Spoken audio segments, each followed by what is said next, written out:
Hey everyone, it's Wade Franson. I'm here with a brief sneak peek of what's coming on Created in the Image of God on April 8th on episode 145. I'm in the studio with Anne Marie Waters. Welcome to the studio, Anne Marie. Hi, Wade. Thank you. Thank you for having me back.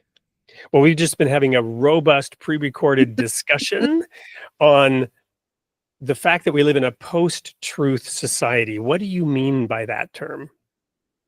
Well, it's that the truth doesn't matter. I don't necessarily even agree with the term. It's a term that is used as to suggest that we are in an era where truth is completely is openly disputed. You know, we can all see it with our own eyes, and yet people will deny it and be believed. It's a very strange thing. In other words, to put it more simply, we know people are lying, yet we still believe them. That's the sort of era that I see that increasingly in politics. But whether we're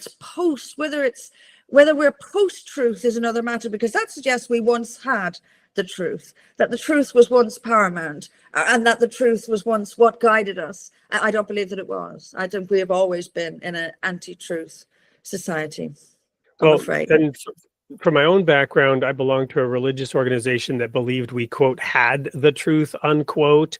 And I think part of the issue is that people believed they had the truth before, and they claim they have the truth now, and they don't recognize the cognitive dissonance between those two truths, which they supposedly held at different times in their lives. And they don't reconcile it. Well, I guess it depends on what if whether something is colored by perception, whether something is. Yeah, see, what's true is subjectively and objectively two different things, as we of course know.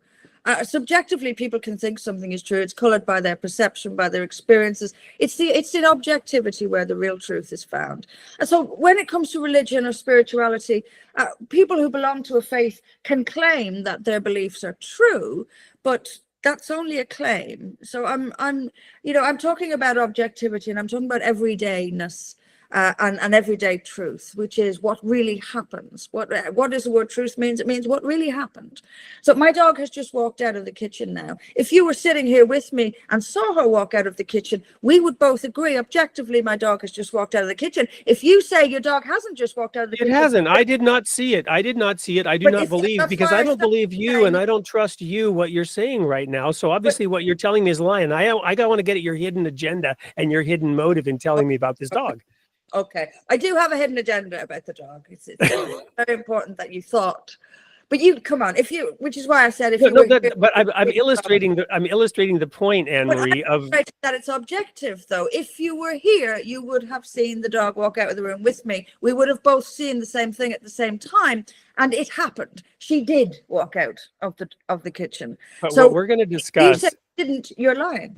But what we're going to discuss is how we could be both in the same room and see it and still believe that something different happened. We're going to get into all the ramifications and how this plays out on the grand scale of ideologies and politics and policies and, lemmings chasing the latest squirrel around and off a cliff. That and much more when you tune in to Created in the Image of God, episode 145 on April 8th with Anne Marie Waters. Be there.